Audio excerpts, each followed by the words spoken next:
Bem-vindos todos ao WW Especial. O tema nosso é óbvio, é um dos assuntos dominantes do noticiário no Brasil por razões realmente sérias, óbvias e importantes, de longo prazo, com grandes consequências sociais e para a economia. É a proposta que está tramitando no Congresso, várias, aliás, mas vamos dizer a proposta, de acabar com a escala 6x1.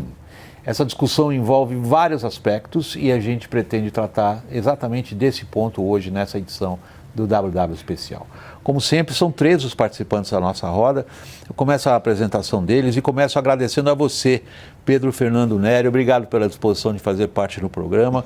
O Pedro Fernando Nery é professor de Economia do IDP, o Instituto Brasileiro de Ensino, Desenvolvimento e Pesquisa, consultor legislativo no Congresso Nacional e é autor do livro Extremos, um mapa para entender as desigualdades no Brasil. E ele é também colunista do Estadão. Mais uma vez, obrigado, Pedro. Agradeço a Carla Bene, muito obrigado, Carla, está conosco aqui no estúdio na Avenida Paulista. A Carla Bene é economista, mestre em História Econômica, professora do MBA da Fundação Getúlio Vargas e é conselheira no Conselho Regional de Economia do Estado de São Paulo, Corecon São Paulo. Carla, obrigado. Meu agradecimento também ao professor José Pastore. Obrigado, professor, por estar conosco aqui no estúdio. Ele é sociólogo, José Pastore, professor aposentado da Faculdade de Economia da USP, presidente do Conselho de Emprego e Relações de Trabalho da FEComércio em São Paulo, integra a Academia Internacional de Direito e Economia e a Academia Paulista de Letras. Pastore é um assíduo estudioso das questões do mercado de trabalho e legislação trabalhista. Eu vou pedir licença a vocês, inicialmente, a gente precisa trazer para a audiência um pouco de informação básica a respeito disso para saber o que nós estamos tratando. Aí combinamos, né, professor Zé Pastor, uma brevíssima introdução sua, para a gente, afinal de contas, saber do que estamos falando. Do que estamos falando quando usamos a expressão escala 6x1. Eu acho que é uma boa ideia essa, porque há uma certa diferença entre jornada e escala. A jornada de trabalho, digamos, ela se refere à quantidade de horas que a pessoa trabalha. Então, uma jornada de 8 horas por dia ou uma jornada de 44 horas por semana é a quantidade de horas. A escala é o modo pelo qual essas horas são distribuídas. Ela pode trabalhar numa escala de 6x1, que é muito comum, trabalha 6 dias, descansa 1. Pode trabalhar numa outra escala, 5x2, trabalha 5 dias, descansa 2. Pode trabalhar 3x3, 2x2, 2x1, 4x2. Há uma variedade enorme de escalas. De escalas tem uma variedade enorme. As jornadas, elas são estabelecidas pela Constituição. Essa que era a minha pergunta. Quem fixa o que é a jornada? Então, ela pode ser estabelecida pela Constituição, pela CLT, por leis específicas. Por exemplo, o médico tem uma lei específica que define a jornada dele, o bancário tem uma lei específica que define a jornada dele, e por negociação coletiva, onde você fixa nos acordos ou nas convenções coletivas, que são contratos entre empregados e empregadores. É assim que fixa a jornada.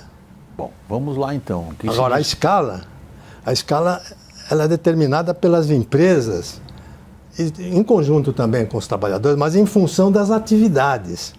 Há determinadas atividades que exigem uma composição especial de dias de folga e dias de... Por exemplo, os enfermeiros, eles têm uma jornada de 12x36. Por quê?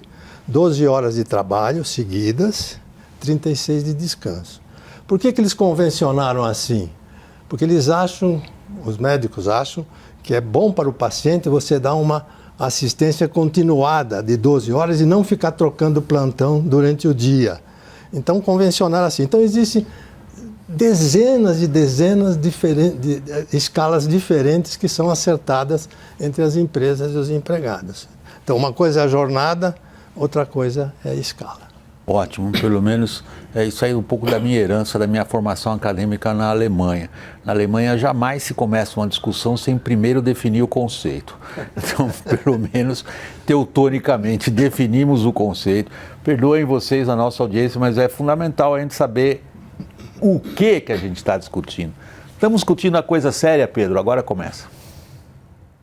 Olha, sim, é muito séria e, na verdade, essa distinção que o professor Pastore fez, ela não está clara no atual debate. Então, até para a gente tratar, por exemplo, de quem paga ou de custos econômicos, a gente precisaria dar um passo atrás e ver o que está sendo deliberado exatamente. Porque essa discussão do fim da escala 6x1 vem de um movimento ali das redes sociais, vem do movimento VAT, Vida Além do Trabalho, e parecia ser um pleito para ter duas folgas mínimas, todo trabalhador ou trabalhador que não é regido por nenhuma legislação específica, como as que o professor Pastore elencou.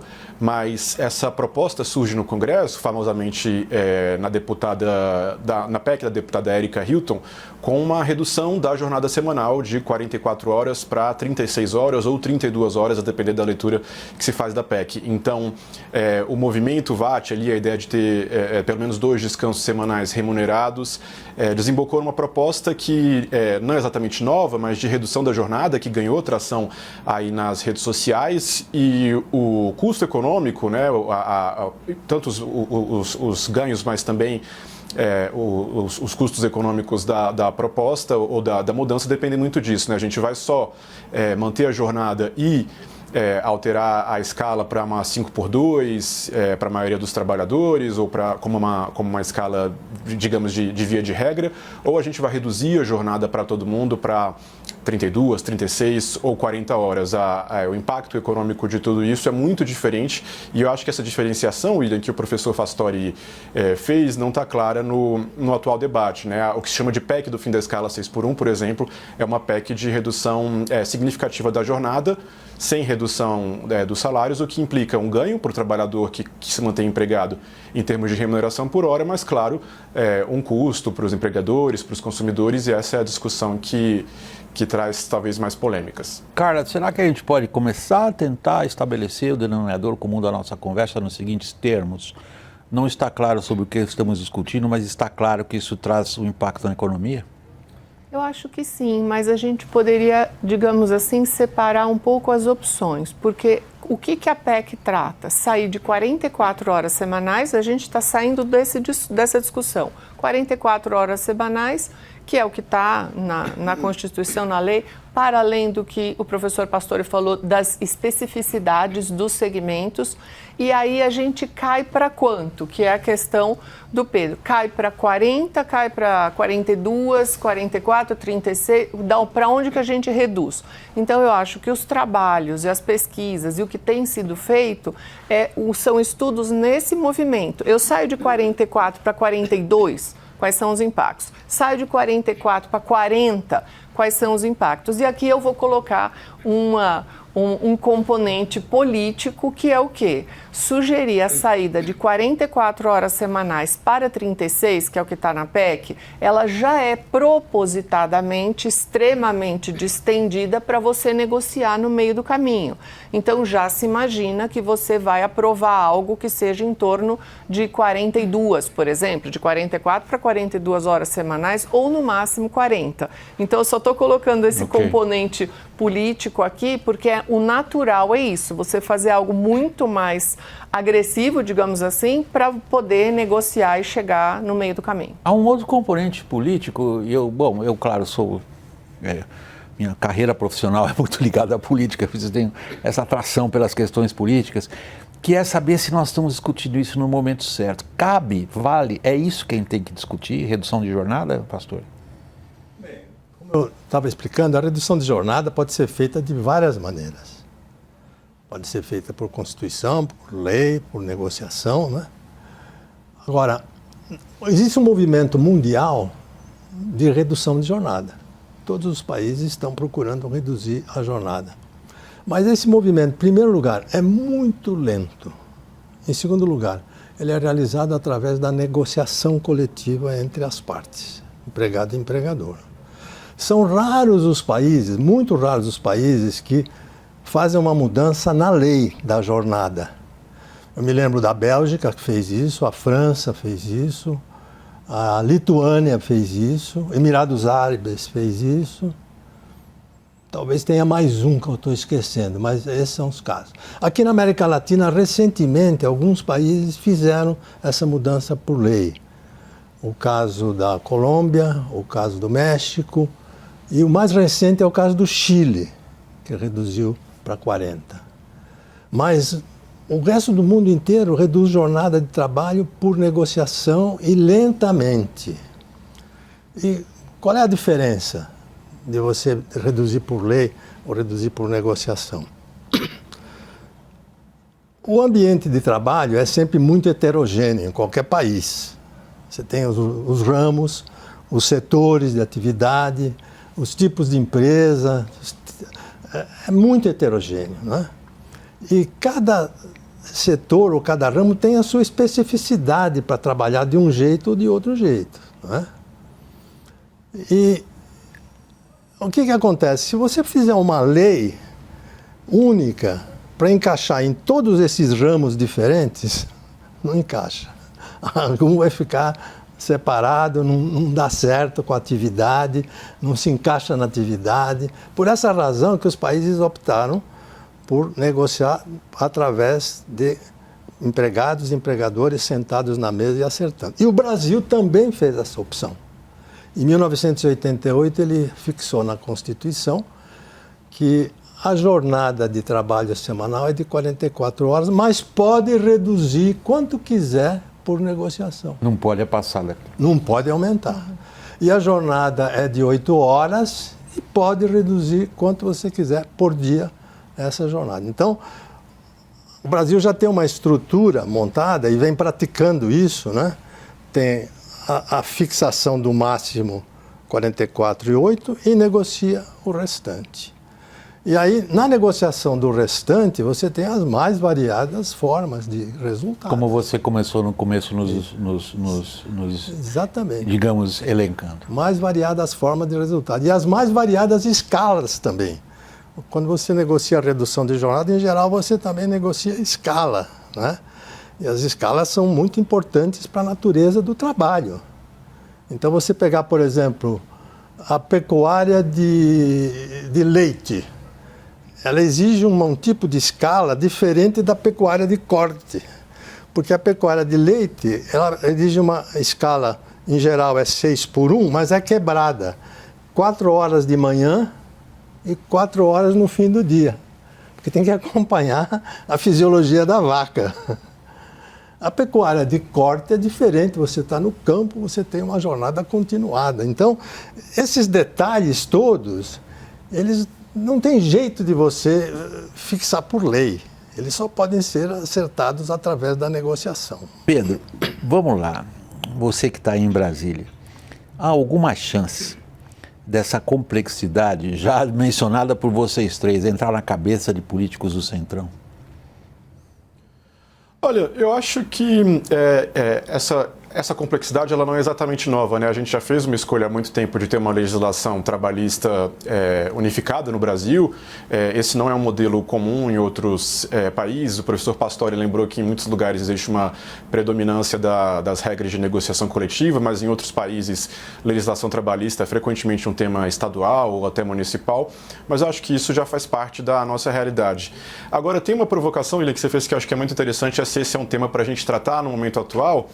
E sem fazer juízo de valor, eu acho que tem algumas forças desse momento que nos empurram para esse debate. Um é a taxa de desemprego que está numa mínima histórica, né? Se a gente conjuga as diferentes séries históricas, a gente vai perceber que a gente está numa taxa de desemprego recorde, baixa, que a gente não via há 30 anos. Isso significa que os trabalhadores também estão muito empoderados para fazer esse tipo de mudança, porque, bem, não existe aquele discurso ou aquela preocupação de que uma mudança vai gerar desemprego exacerbado, que muita gente está desempregada. Na verdade, inclusive, movimentos pretéritos de redução da jornada no Brasil viam em momentos de desemprego até como uma tentativa ali, talvez não muito bem orientada, de aumentar o nível de emprego, forçar os empregadores a contratar mais gente. E eu acho que tem outras questões da atualidade que desembocam nessa discussão. Uma são as novas formas de trabalho que vieram da pandemia, muita gente foi para teletrabalho, trabalho remoto, trabalho híbrido, mas uma parte dos trabalhadores que tiveram que ficar sempre no seu local de trabalho não se beneficiaram disso. Então existe aí alguma demanda, algum ressentimento desses trabalhadores de estarem no mesmo modelo que estavam antes da pandemia, sem nenhum tempo adicional em casa. E eu acho que tem uma outra discussão, que não é também só do Brasil, que é sobre essa redução dramática nas taxas de fertilidade que a gente tem. É uma discussão grande sobre como é que a gente ajuda as pessoas enfim, a cuidarem das suas famílias, e um aspecto muito importante nas pesquisas sobre redução da jornada, o fim da escala 6x1, diz respeito a ter mais tempo com as famílias. E por último, acho que tem essa discussão sobre inteligência artificial, né? Se a inteligência artificial vem para trazer ganhos de produtividade, uma maneira que os trabalhadores organizados teriam de se apropriar desses ganhos de produtividade seria limitando jornada para que a produtividade não fosse incorporada apenas em lucro. Enfim, são questões, de novo, não faço juízo de valor, mas acho que essa discussão sobre tempo de família, redução da natalidade, custo de vida, inteligência artificial, teletrabalho, enfim, elas acabam desembocando aí, porque de fato a gente está num momento em que o mercado de trabalho está muito aquecido. Isso gera um medo, né, de inflação, de aumento de custos, exacerbado com mudanças na legislação trabalhista, mas também traz alguma tranquilidade aí para sindicatos e representantes dos trabalhadores discutirem essa questão sem aquela fila de desempregados nas ruas, lembrando do que pode acontecer, digamos assim, se a mudança for atabalhoada. Então acho que é um momento interessante. Eu acho que se a discussão não for exaurida agora, ela vai ficar. Eu acho que, como o professor Pastori colocou, é uma discussão de outros países também, e muito do momento atual que a gente vive em 2026. Bom, tem 3 aspectos fundamentais que você aborda, e se eu cometer alguma injustiça, no breve resumo que eu vou fazer da sua exposição, Pedro, você me corrija imediatamente.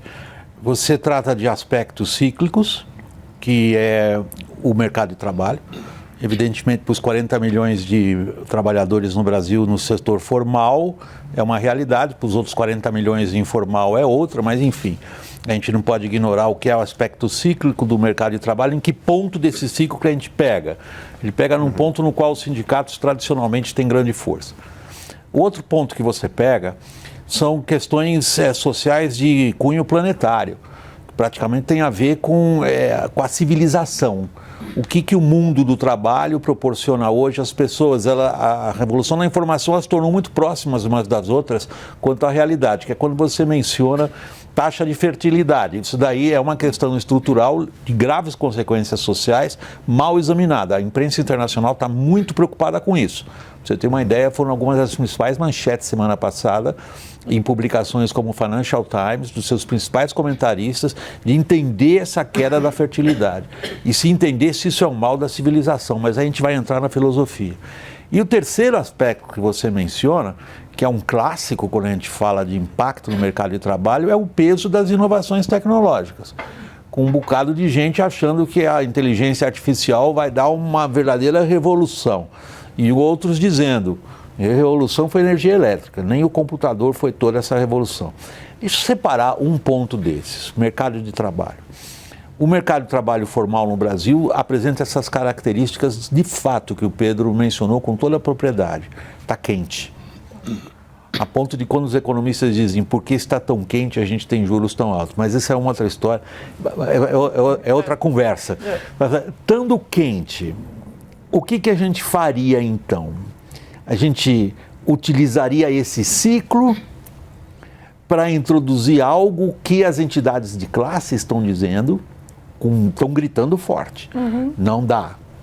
Com essa produtividade do trabalhador brasileiro, não dá para fazer o que se propõe, Carla.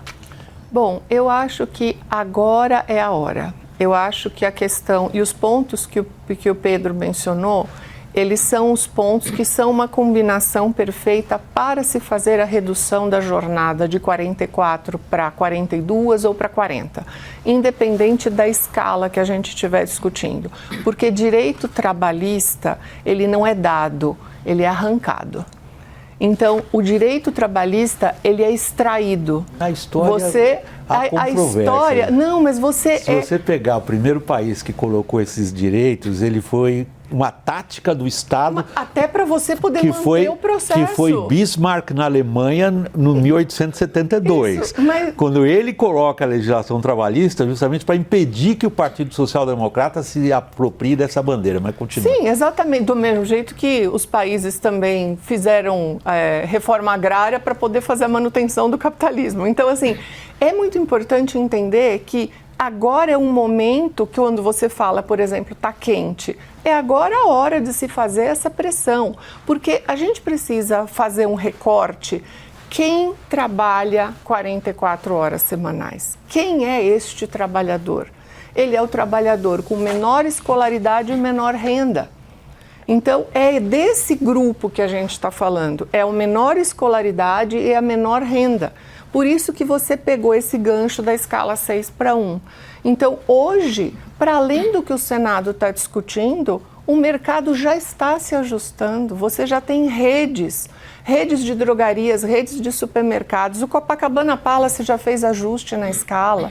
Então, há um movimento todo então, para que escrever isso na Constituição, Carla? Essa é a questão. Não, mas eu acho que é importante porque você precisa diminuir dos 44 para 42. Esse é o ponto. Vamos lá. A escala ela é individual. Cada segmento vai fazer a sua. A pecuária, a lei, o que for, a indústria.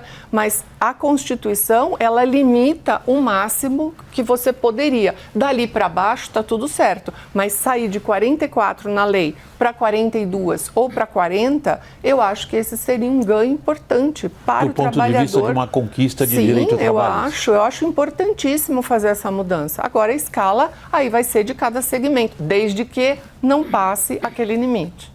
É isso exatamente que está sendo contestado pelas entidades que representam como se autodenominam os setores produtivos. Pastor, eles têm razão. Porque você reduz a jornada, estamos falando de jornada agora, né? Nada de escala.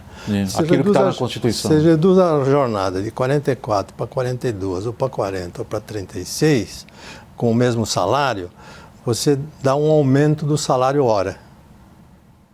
É matemática simples. Simples. Você tem, por exemplo, um trabalhador que ganha R$ 2.200 por mês e trabalha 220 horas, 44 por semana, 220 horas. Ele ganha 10 horas por hora, 10 reais por hora. Se você desse isso aqui de 220 horas para 180 horas, ele vai ganhar R$ 12,22 por hora. Vai aumentar 22% o salário hora dele. Ou seja, a folha salarial da empresa vai aumentar 22%. A folha salarial do país, aqueles que estão trabalhando em 44 horas, passando para esse regime, vai aumentar de 22%. Você já tem um custo do trabalho embutido aqui nos encargos sociais no Brasil. Quando você leva em conta o que a Constituição estabeleceu de encargos sociais obrigatórios, sem possibilidade de negociação, estou me referindo às contribuições sociais, Fundo de Garantia e INSS, mas também estou me referindo a férias, porque férias é remuneração de um trabalho não realizado. É obrigatório, não pode negociar férias. O abono de férias, não pode negociar abono de férias. O Fundo de Garantia na despedida, a indenização da Fundo de Garantia não pode negociar. Quando você soma tudo isso aqui, dá 102,43% sobre o salário. Então, ele já é bastante tributado no Brasil, o salário. E é uma pena, porque isso aí reduz o valor do salário. Se você sobrecarrega de tributos o fator trabalho, na negociação, a empresa toda vez que pensa, bom, vou dar um aumento de R$1, mas vai me custar R$2, ela segura. Então é muito ruim isso aí para o país, né? Mas a Constituinte foi assim. Eu participei da Constituinte como técnico, vivia lá nos corredores falando para os deputados, não coloquem essas coisas na Constituição, porque vai ser difícil mudar depois, deixa na lei ordinária. Na lei ordinária é mais fácil de mudar. Mas eles acharam que devia pôr tudo na Constituição. Puseram, são 102,43% de encargos sociais. Então você já tem essa carga. Agora você vai reduzir a jornada de 44 para 36, e vai manter o salário, se aumentar o salário hora. Vai ter um aumento de despesa da empresa com trabalho. Algumas empresas aguentam, tiram isso de letra até, outras não. Em geral, qual é a regra? Quando a empresa é muito capital intensivo, ela tem mais condições de aguentar, mesmo sendo complexa, não é? Você pega uma Petrobras, por exemplo, um sistema bancário, que é muito capital intensivo, não é? Agora, quando ela é muito mão de obra intensivo, trabalho intensivo, uma pequena papelaria, uma clínica, um pequeno hospital, uma escola, muito trabalho intensivo, esse aumento de 22% vai pesar mais do que naquela primeira empresa que é capital intensivo. Então, você vai ocasionar na economia a necessidade de um rearranjo. E as empresas vão procurar se ajustar. Elas vão se ajustar, não há nem dúvida que elas vão se ajustar. E como é que elas vão buscar esse ajuste aí? Algumas, como o Pedro falou, vão passar por preço do que elas produzem, inflação. Outras vão comprar máquinas, se puderem comprar máquinas, despedem empregados.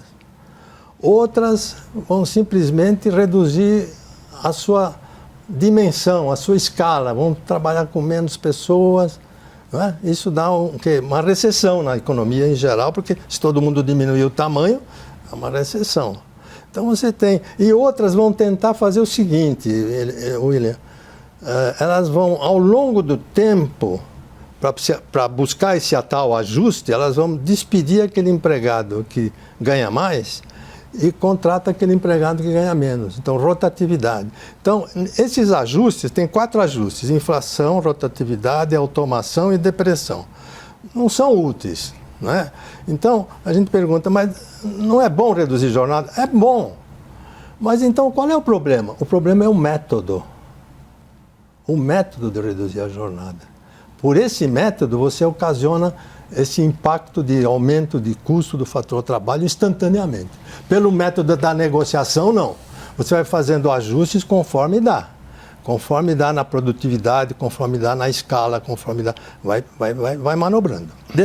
Deixa eu formular como pergunta para o Pedro, e já adianto, Pedro, para não cortar o seu raciocínio, eu deixo a pergunta no ar para você e chamo o intervalo, que a gente está na nossa famosa grade de televisão, e após o intervalo eu passo a palavra a você com a seguinte indagação, Pedro. É a hora de fazer isso e por esse método? Pessoal, o intervalo é rapidinho. A gente está esperando vocês de volta. Até já.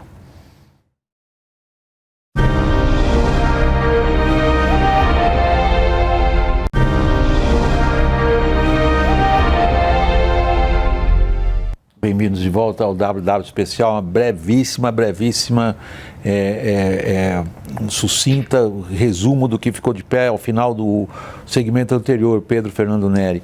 É a hora da gente partir para uma legislação que reduz a jornada e coloca isso na Constituição, através do método que estamos tentando? Olha, eu vou oferecer um contraponto em relação ao que o professor José Pastori falou. Ele colocou, então, a visão que talvez a gente pudesse chamar de mais pessimista ou até realista, mas de que isso provoca um custo para a empresa, um ganho do salário por hora para os empregados que continuarem contratados, mas isso pode gerar desemprego, informalidade, pejotização. A gente pode pensar em substituição por máquinas, automação. Tem uma rede de lanchonetes que eu conheço bem, porque eu vou lá mais do que eu deveria, mas há alguns anos eles têm cada vez mais totens de autoatendimento. Fast food, né? Então você pode imaginar que o totem de autoatendimento está na 7x0, né? Ele vai estar lá de domingo a domingo e você pode ver se vale a pena contratar mais, comprar mais totens, instalar mais equipamentos e software para compensar essa mudança. Mas o que os defensores do fim da escala ou da redução da jornada vão falar? Alguns setores vão ser penalizados, algumas empresas vão sofrer, algumas empresas vão até fechar, mas outras se beneficiam. A gente pode pensar aqui também no que acontece na economia do feriado ou no próprio carnaval, né? As pessoas estão de folga das fábricas, estão de folga de vários serviços, mas muita atividade econômica está aberta porque as pessoas estão comprando, gastando mais em entretenimento, lazer, cultura, enfim. Então a gente pode pensar também que esse trabalhador que é afetado pela redução da jornada, ele não desaparece da economia, ele pode fazer um bico de fim de semana e oferecer sua mão de obra em outra atividade, ou ele pode virar um consumidor. E esse é um dos argumentos mais interessantes, por exemplo, que traz o Pedro Gomes, que é o economista português que defende a redução até para a semana de 4 dias. Ele vai dizer, e eu acho que é um argumento bem intelectualmente atraente, que para a gente comprar uma coisa, para a gente consumir, a gente precisa não só de renda, mas também de tempo. Então, que redução da jornada pode servir para ampliar o consumo em alguns setores. A gente pode pensar numa compra que a gente ainda não conseguiu finalizar, colocou até num carrinho, num site online, ou está pensando em fazer que a gente não concluiu porque a gente não teve tempo de olhar as coisas direito. Então tem um argumento aí de que menos tempo no trabalho libera mais tempo para o consumo.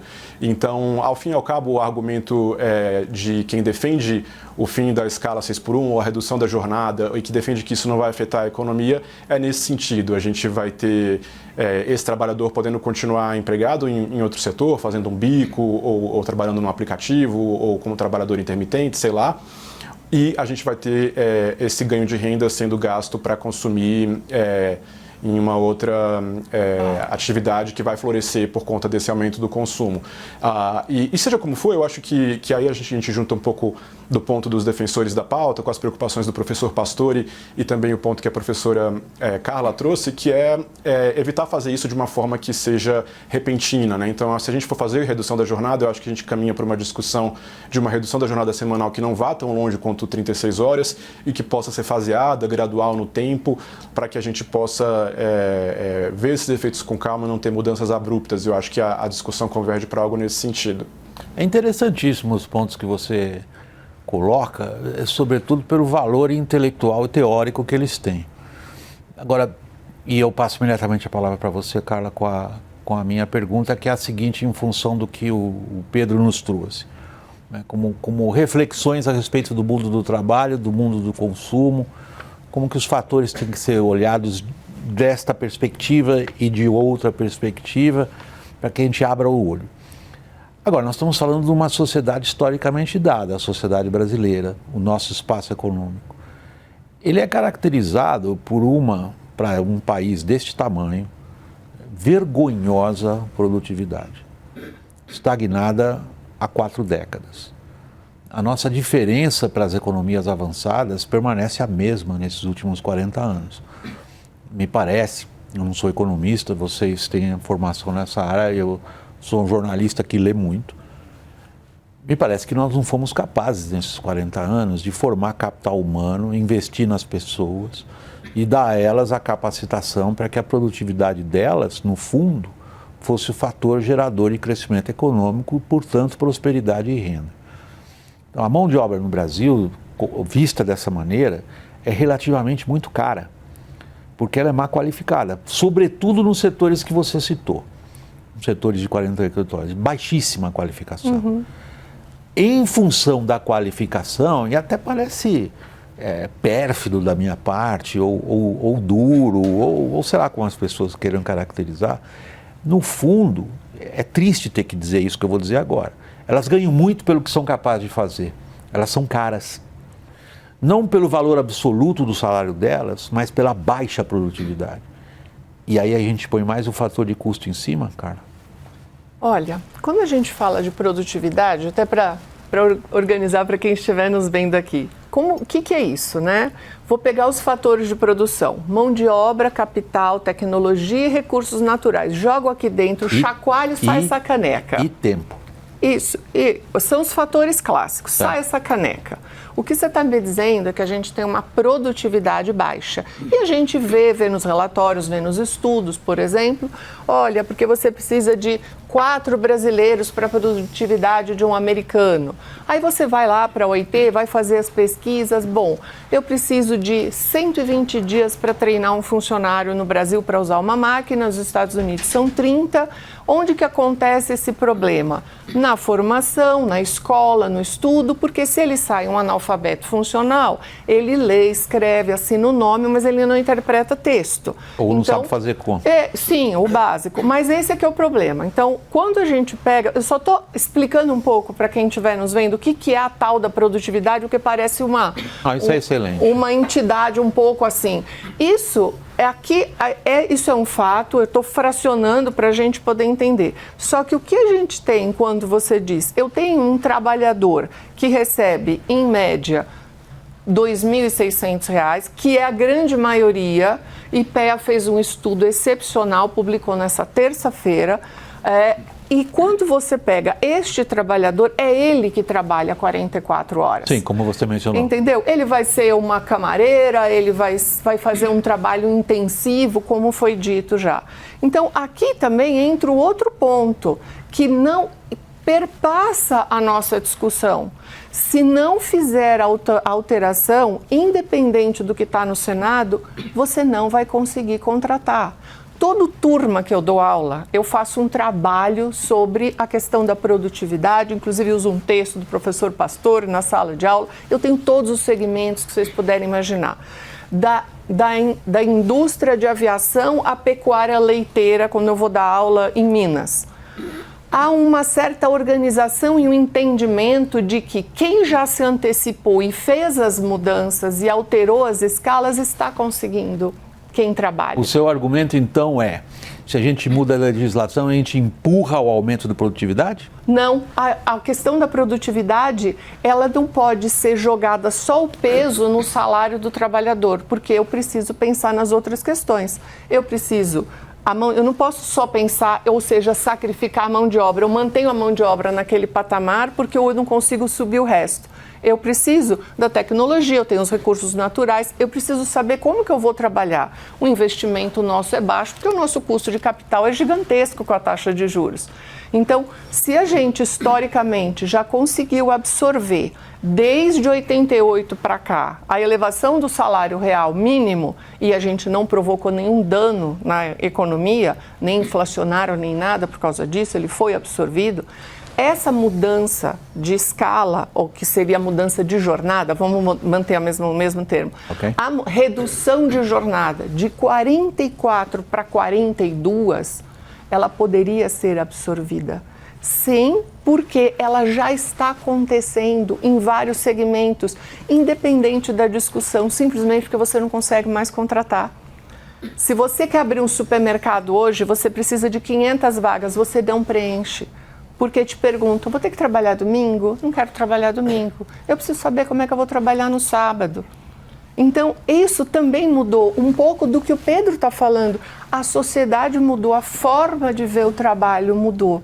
Então, isso está tudo junto. Eu estou piorando a nossa discussão, porque para além da questão... Não, você não está piorando, ao contrário, você está enriquecendo. Eu estou ampliando, eu estou piorando Sim. No sentido de que eu estou colocando mais umas pimentas aqui no meio do caminho. Não, à vontade. A ideia do programa é justamente essa. Porque é justamente isso. Eu estou pegando todos os ganchos do Pedro e falando, o que está acontecendo hoje com o dono da rede que tinha uma meta de abrir 10 supermercados e não conseguiu abrir? Tem a ver com isso.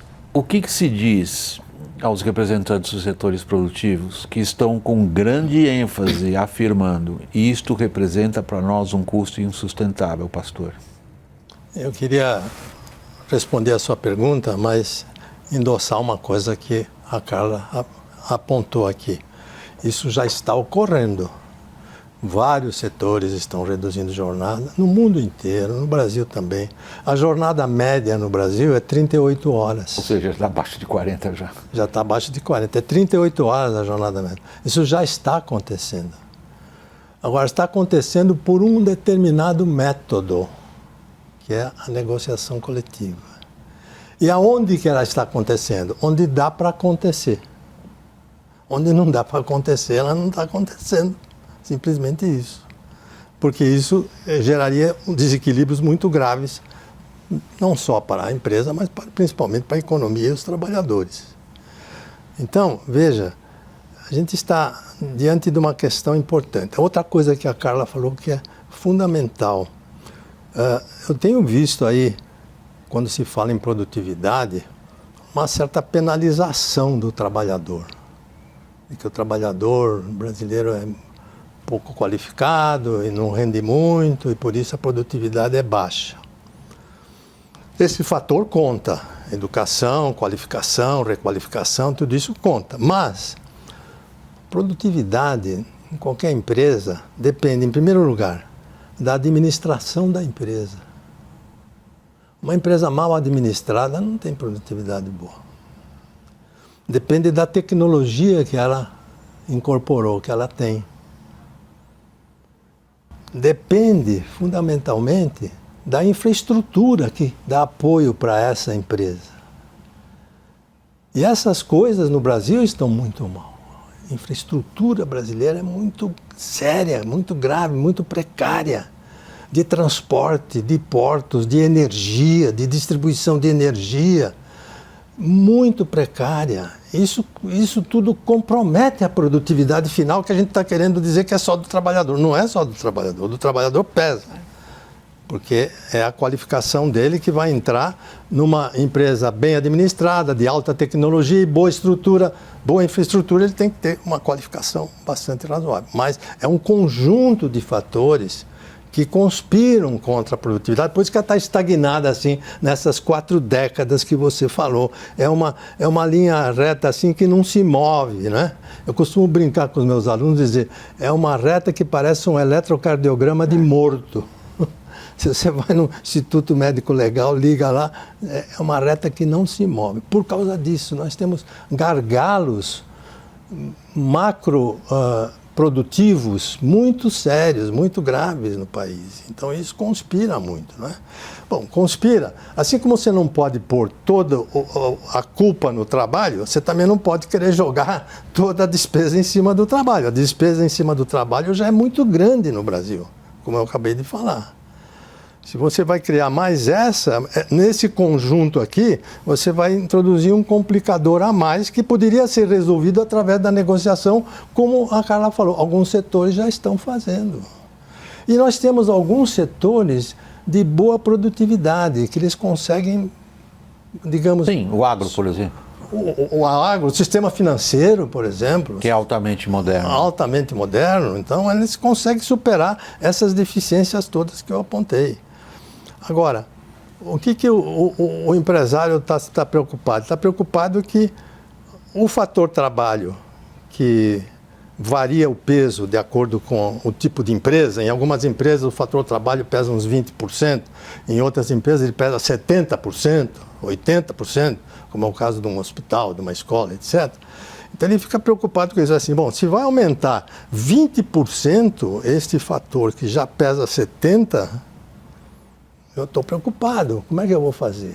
Eu vou ter que fazer ajustes. Estou pensando em ajustes. E são os tais ajustes que não são benéficos nem para a sociedade e muito menos para os trabalhadores.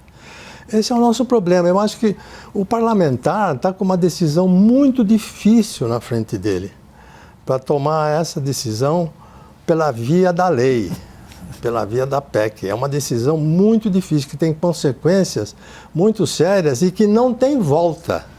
Não tem volta. Uma vez que você passa isso lá, não tem mais volta. Da negociação sempre tem volta. Essa aí não tem. Você passa uma PEC, virou regra constitucional, para você mudar de novo, você sabe, né? 3/5 de cada casa, 2 turnos, etc, etc, etc, etc. Então, o parlamentar, acredito que ele precisa meditar bem a respeito daquilo que vai beneficiar o país. E quem sabe ele precisaria até bolar alguma coisa para dar mais estímulo à própria negociação, porque a negociação é o que mantém a vida dos sindicatos, não é? E o sindicato moderno é esse que é aguerrido, que negocia forte, que num caso como esse, por exemplo, que está faltando mão de obra, que ele se aproveita da situação, ele aumenta o preço, ele aumenta o salário, aumenta a reivindicação. Na falta de mão de obra, ele busca tirar vantagem, quer dizer, reforçar toda a ação sindical, porque ela é própria do sistema democrático. E isso é uma coisa que duraria muito tempo para o Brasil de modo bastante benéfico, no meu entender. Eu vejo como profissional de comunicação, eu vejo a discussão, perdoem, como algo extraordinariamente relevante. Ao mesmo tempo, Pedro, como veterano repórter de política que eu sou, comecei no Estadão, por sinal, mais de 50 anos atrás. Eu vejo uma contradição em termos entre o verbo meditar e a nossa classe política de hoje. Talvez o que ela menos faça seja meditar profundamente sobre qualquer tema complexo. Levando em consideração que a proposta de uma mudança da Constituição para a redução da jornada de trabalho, como você disse, Carla, é a hora de fazer isso, os direitos trabalhistas não são concedidos, são arrancados. A conjunção dos 3 fatores que você mencionou tornaria propícia extrair isso através de uma votação no parlamento. Não é assim que foi proposto como bandeira eleitoreira pura, com um objetivo de curtíssimo prazo, que é obter benefício político eleitoral nas próximas eleições. E aí o restante da frase vai na minha conta e dane-se o resto. Isso é um bom jeito de decidir essa questão, Pedro? Eu acho que você tocou em pontos essenciais, William. Eu, naturalmente, como estou aqui em Brasília, vou defender a classe política. Acho que tem uma anedota que é legal, que é a gente pensar na modernização trabalhista de 2017, ou reforma trabalhista. Ela não está valendo totalmente, ou existe muita insegurança jurídica, não pelos parlamentares, mas pelo judiciário, inclusive o Supremo Tribunal Federal, mas notadamente a Justiça do Trabalho. Então, nesse sentido, se a gente pensa em modernização, flexibilidade, talvez a gente tenha, nos últimos anos, pelo menos a Câmara e o Senado, visto esses parlamentares meditando mais nesses temas do que o Judiciário e o Ministério Público, que tem sido o verdadeiro poder de veto nessas questões. Agora, a preocupação que você colocou, que o professor Pastore colocou, eu acho que ela pode desembocar numa outra discussão, que é aquela discussão incompleta que a gente tem no Brasil sobre desoneração da folha de pagamento, né? Como o professor Pastore falou, e você falou também, o trabalho é muito taxado no Brasil, então a gente tem um desafio de produtividade e em cima dos salários vem muitos tributos ainda, então pode ser que esses setores que vão ser particularmente afetados venham, num segundo momento, pedir algum tipo de compensação, desoneração para parte dos trabalhadores ou desoneração setorial, como a gente viu nos últimos anos, porque essa discussão de produtividade ela é uma discussão mais difícil, uma discussão de longo prazo. Eu acho que tem um jeito interessante da gente pensar nela, que o professor Pastore e a professora Carla colocaram, que é pensar no conjunto da economia, e eu acho que o jeito que mais me fascina pensar nisso é pensar no imigrante, né? Vamos imaginar um brasileiro que sai de Governador Valadares, ou alguém que sai da América Central e vai para os Estados Unidos. Esse trabalhador, rapidamente, a produtividade dele aumenta muitas vezes na construção civil, no varejo, em serviços de zeladoria, sem que ele tenha feito nenhum curso, sem que ele sequer saiba a língua do país que ele está, sem que ele tenha uma rede de contatos relevante, mas apenas porque a gente tirou ele da, sei lá, desculpa ser vulgar, mas jogou ele por cima do muro, ele caiu no Texas, de repente a produtividade dele é muito maior. Eu tenho esse número, Pedro. Pedro, eu tenho esse número. Eu fui correspondente em Nova York. Um peão de obra brasileiro em Nova York, em 7 meses, ele atinge o nível de produtividade do colega americano. Prossiga. Isso mesmo. Então isso é fascinante, né? A gente pensar que tudo bem, qualificação importa, talvez ética do trabalho importe, enfim, mas você pega um hondurenho e joga ele nos Estados Unidos, a produtividade dele decola. Agora, tem uma questão que eu acho que complementa essa nossa discussão por setores, que é ver com que país que cada setor compete, principalmente quando a gente fala dos tradables ou dos bens industriais, né? Porque essa é uma discussão do mundo todo, mas não é uma discussão, sei lá, da China ou de países do Sudeste Asiático que talvez a gente compita ou tenha competição com indústria, né? Na China tem essa discussão que é simbólica sobre a jornada 996, né? Trabalha de 9 às 9 todos os dias, 6 vezes por semana, que é bem diferente do que a gente está decidindo no Brasil. Então, de fato, para setores que vão competir com lugares que não têm a mesma regulação do trabalho, tem uma questão aí interessante de produtividade, até de competitividade para a gente tratar. E eu acho que, de novo, num segundo momento, isso pode vir para a discussão fiscal com demandas de desoneração, renúncia, etc. É por aí que eu vou, Pedro. O outro aspecto que você mencionou seria um outro programa em si. Contra quem nós estamos competindo? E você mesmo já alertou, é altamente complexa essa questão da competitividade, da nossa capacidade de competição internacional. Eu vou pegar esse aspecto que você levantou porque ele no momento em Brasília, a chamada, entre aspas, moeda de troca. Ok, vamos reduzir a jornada de trabalho e isso de fato significa um aumento na hora trabalhada. Então, vamos pedir uma compensação pelo outro lado, desoneração da folha de pagamento. Isso aí funcionou? Eu vou chamar o intervalo e retomo o programa com você, Carla. É rápido o intervalo, pessoal, estamos esperando vocês de volta. Até já.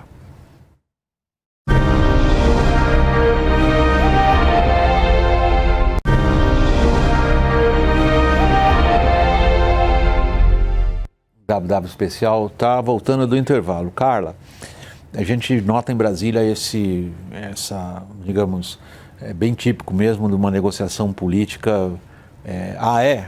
Vai criar custo de um lado, então alivia para mim do outro. O alivia para mim do outro é uma matéria muito espinhosa, das mais espinhosas dos últimos meses em Brasília, que é a desoneração da folha de pagamento. Lembrando, como o Pedro lembrou no segmento anterior, o peso do STF nessa questão da desoneração da folha.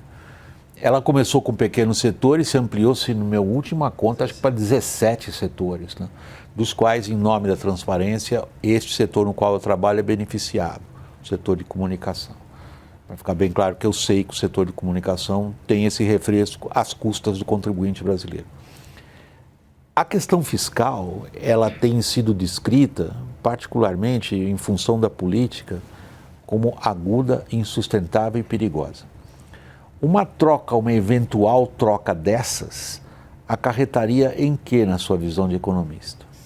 Bom, aqui primeiro a gente separa, porque desoneração de folha a gente pode até voltar até no tempo e falar na época, inclusive, do governo Dilma, que foi justamente onde você começou. Inventou isso para preservar emprego. O processo, isso não necessariamente acontece.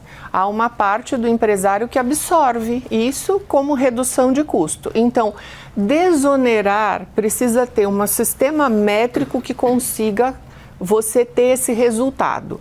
E para qual esse resultado me parece menor do que o esperado. Ele é sempre menor do que o anunciado, né? Porque também é um anúncio político. Olha, se eu desonerar a folha, eu vou poupar tantos empregos e tudo. E se eu não fizer isso, eu vou demitir tanto. Então, tanto para um lado quanto para o outro, tem um exagero nessas duas pontas. Sempre foi a desculpa de quem criou desoneração, Carla. Tradicional. Olha, eu vou dar um refresco para cá, mas eles me garantiram que vão segurar mas X aí ninguém mil empregos. mede, aí não tem o retorno, não é mais ou menos assim. Então, esse é o primeiro ponto. Desonerar vai garantir? Essa é uma pergunta.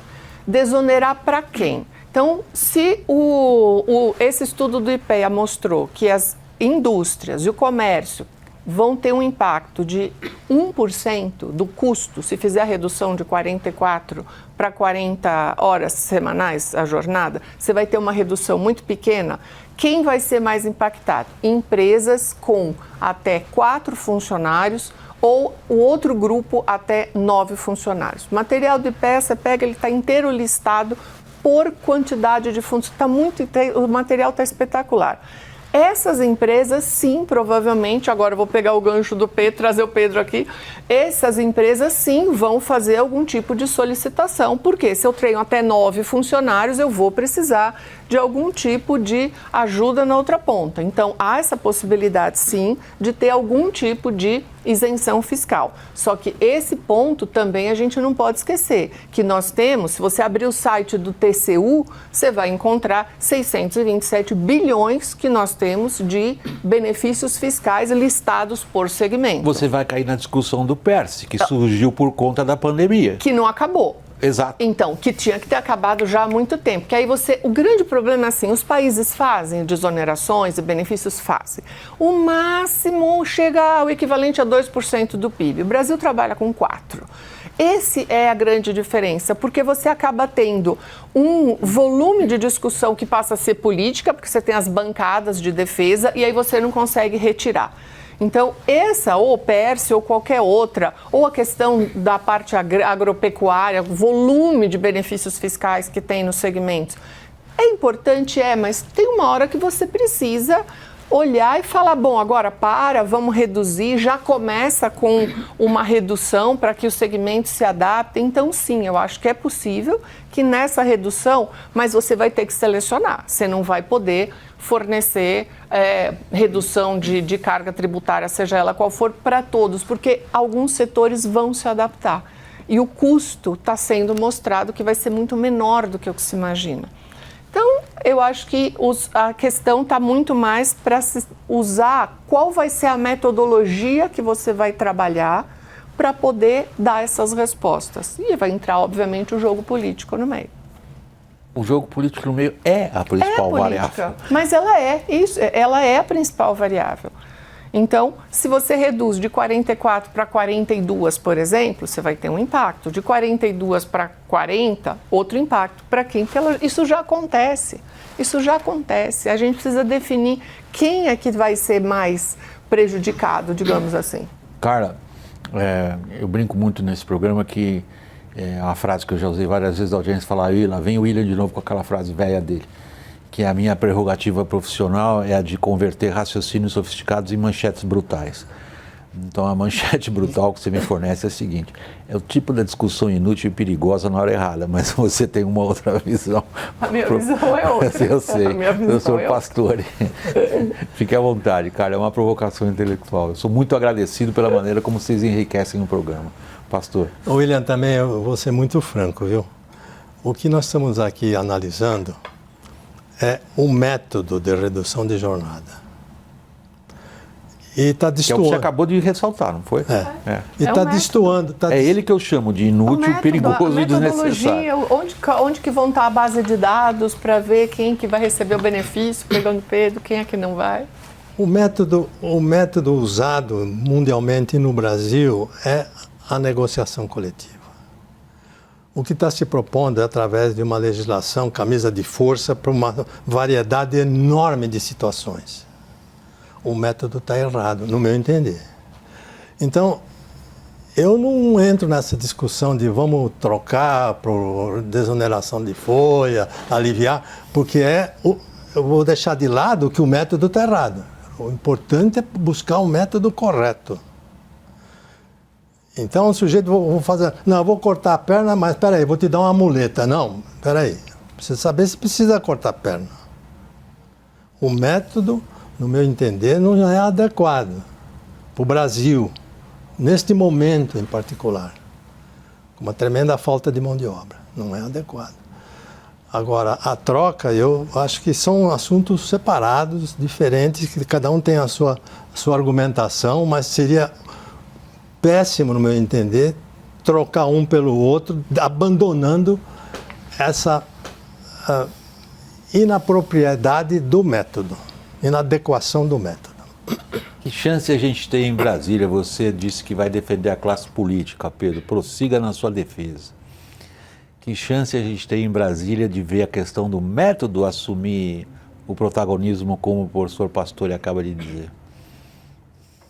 Olha, eu acho que tem alguma, porque você falou, William, da pressão do ano eleitoral, mas inicialmente a gente viu parte da direita, inclusive dos presidenciáveis de direita, se posicionando contra a proposta do fim da escala 6x1, não sei se para estabelecer um contraste claro em relação ao grupo governista, ou não sei se porque pesquisas de opinião ainda não estavam bem consolidadas, mas eu acho que o papel da direita nessa discussão vai ser bem interessante, porque nessa época de polarização, esse é um tema que tem um apoio grande da opinião pública, ou pelo menos do eleitorado, e a gente viu nas pesquisas iniciais que esse apoio, embora fosse maior em quem votou no presidente Lula, também existia talvez a maioria das pessoas que votaram no presidente Bolsonaro. Então, eu acho que do ponto de vista da política vai ser interessante observar em 2026 como que a direita vai se posicionar, se existe uma parte do eleitorado de direita aí que ainda que goste mais de mercados, tem uma visão mais liberal, começa a pensar, não, mas isso é tempo para a família, é tempo que eu posso ir no culto, é tempo que eu posso ir para a igreja, e aí como é que vai ser? Os presidenciáveis da direita, por exemplo, vão insistir em ser contra o fim da escala 6x1 por ser uma bandeira agora do presidente Lula, ou eles vão voltar atrás e tentar enfim, conseguir apoio do eleitor aí mais de centro, do seu próprio eleitor de direita, para quem essa é uma pauta nobre. Eu acho que esse é um assunto legal, porque, a princípio, o apoio nos eleitores para o fim da escala 6x1 é bastante amplo e transborda essa polarização que a gente viu em outros temas, ou que a gente vê em violência, Bolsa Família, enfim. Então, eu acho que o papel da direita aí vai ser importante a gente ver, porque, pelo menos no início, presidenciáveis, se não me falha a memória, Romeu Zema, Tarcísio de Freitas e talvez outros, não se posicionaram a favor do fim da escala 6x1, justamente por terem preocupação com o nível de emprego formal, que são as questões que a gente trouxe aqui. Então, eu acho que o papel da direita nessa questão, se vai mesmo marcar um contraste, ser contra, ou se não vai dar essa bandeira para a esquerda nesse ano, vai ser algo interessante da gente ver, que pode, ao fim e ao cabo, afetar a proposta que vai ser aprovada no parlamento. Eu, como repórter político, mudaria um pouquinho a formulação do dilema que você colocou de direita. A minha formulação seria o seguinte: a direita resiste a um populismo dessa ordem? Não. Acho que nós somos presos no Brasil ao populismo de todo tipo. É irresistível o apelo populista de uma matéria como essa, numa eleição empatada como está hoje. Como está hoje. A leitura da fotografia hoje é uma eleição empatada. A gente pode jogar essa moeda dessa eleição, é possível que ela caia para um lado ou para o outro. Pode até cair de pé. Mas estamos numa eleição não decidida ainda, para todos os efeitos. Lula é altamente competitivo, o eleitorado brasileiro tem uma tendência clara de centro-direita. Isso não quer dizer que isso se traduz em vitória eleitoral. Há uma série de fatores aí no meio-campo. Mas o que me parece, como repórter político, como fato dado, é que não há força política no Brasil que resista a um bom populismo. Vamos abraçá-lo, porque sem ser populista a gente não ganha a eleição. Carla, o que está reservado para nós então? Olha, o que está reservado para nós eu não tenho a mínima ideia. Sob essa ótica, na política a gente não sabe, como você falou, né? Mas eu acho que agora, eu acho que há uma possibilidade de aprovação para além da questão do populismo ou não, de direita, de esquerda, do que for, de centro, né? O Brasil é um grande país de centro. Carla, sim, esse daí é um ponto também bem interessante.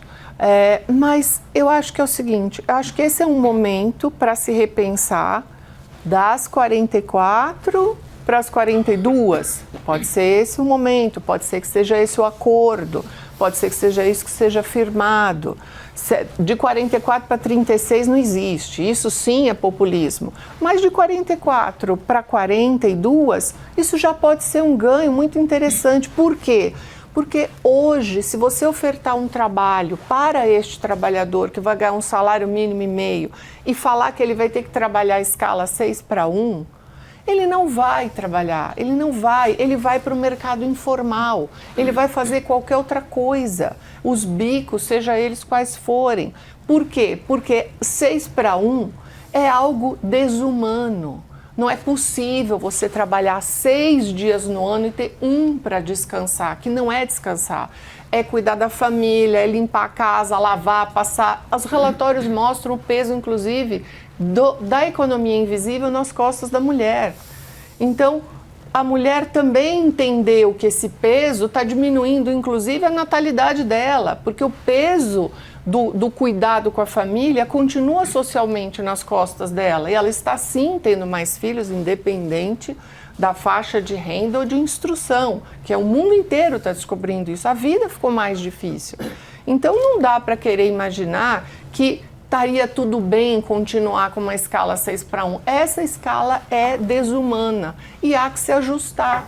Você entra num restaurante hoje, o que já tem? Cardápio do final de semana. Ele é mais caro do que durante a semana. Por quê? Porque se você quiser ser servido no final de semana, aquela pessoa provavelmente vai ter que receber um adicional. Se eu quiser uma compra aqui no meu aplicativo, eu quero que chegue amanhã, é outro custo. Se eu quiser esperar 2, 3 dias, eu posso conseguir frete grátis. Por quê? Porque vai lá no centro de logística ver o absenteísmo no final de semana, sábado e domingo. Por quê? Tem escala e a pessoa não parece, ela não vai trabalhar. Então, nós temos outras questões sociológicas que têm a ver com a própria população, tem a ver com a faixa etária. As pessoas entenderam que o trabalho faz parte da vida delas, mas não é a vida delas. E isso é uma questão, inclusive, também geracional. As gerações mais novas, elas têm uma outra forma de pensar. Ninguém nunca me perguntou se eu era feliz, se eu tinha propósito. Hoje em dia as pessoas querem ter o direito de ter propósito, ser feliz. E uma coisa em economia que é importante, que é a reprodução social, que é ficar com a família, que é cuidar da casa, da família ou do que for, ou ter uma outra atividade, como disse o Pedro. Será que você não pode fazer um curso, melhorar, se aperfeiçoar, ou não fazer nada, descansar? Então eu acho que esse é o apelo que, para além da questão do populismo, o populismo está nos 36. Mas se você reduzir de 44 para 42, eu acho que já vai ser um ganho muito importante, porque uma grande parte, como disse o professor, já trabalha menos de 44 horas. Pastore, o que nos está sendo servido? Eu queria também apoiar aqui o argumento da Carla, que os objetivos são todos meritórios para reduzir jornada. Mais qualidade de vida, melhor saúde, menos acidentes, etc, etc, etc. E ela vem sendo reduzida. E ela terá que ser mais reduzida daqui para frente, através da negociação coletiva. Se me perguntarem se eu sou a favor de uma jornada de 36 horas, eu digo que sim, apesar de eu trabalhar 7/0, mas eu sou a favor, desde que seja negociada. 4/2 é bom? É ótimo, negocia. 5/2 é bom? É ótimo, negocia. Tudo aquilo que for negociado é realista e é tolerável pela economia e pela sociedade. Essa é uma questão. A outra questão que o Pedro estava endereçando na parte política, em 2009, William, havia uma PEC 231, de redução de jornada de 44 para 40 horas, liderada pelos dirigentes sindicais mais importantes da época, o Paulinho, o Vicentinho, etc. Passou aprovada na comissão mista, passou aprovada. Comissão mista que a Câmara instalou, aprovou. Outras comissões, CCJ aprovou, Comissão de Trabalho aprovou, todas aprovaram. Foi para plenário, para ter a decisão. Nesse dia, num dia de agosto, que eu não lembro direito qual é o dia, de 2009, os empresários e os dirigentes sindicais entraram no Congresso. E os parlamentares deram voz a eles. E eles falaram, apresentaram seus argumentos. E a mesa e o Congresso decidiu adiar a decisão, porque não estava suficientemente maduro o tema. Nunca mais foi pautada essa PEC 231, mas ela está viva.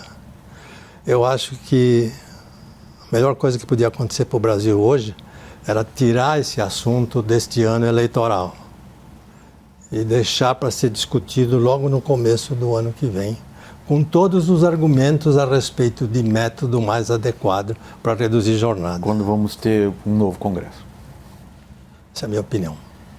Gente, eu lamento ter que acabar o programa. A ideia do WW especial nunca foi, como a gente fala na gíria interna nossa aqui, se convidamos um corintiano, terá que ter um palmeirense. Se convidamos outras rivalidades aí da moda do futebol, Grenal, Atlético, Cruzeiro, os times lá de Pernambuco ou do Rio. Aí nossa ideia é trazer subsídios às pessoas que nos acompanham para que elas entendam a realidade à volta dela e se comportem como acham que devem se comportar. Nesse sentido, eu sou muito grato a vocês três pelo enriquecimento que vocês propuseram, sobretudo para quem nos acompanha, que é sempre o nosso foco, quem nos acompanha. Então, Pedro Fernando Neri, muito obrigado pela participação aqui no WW Especial. Igualmente, Carla Bene, muito obrigado. E ao professor José Pastore também, muito obrigado pela participação. Meu agradecimento é evidentemente a você que nos acompanha. Até a próxima, pessoal.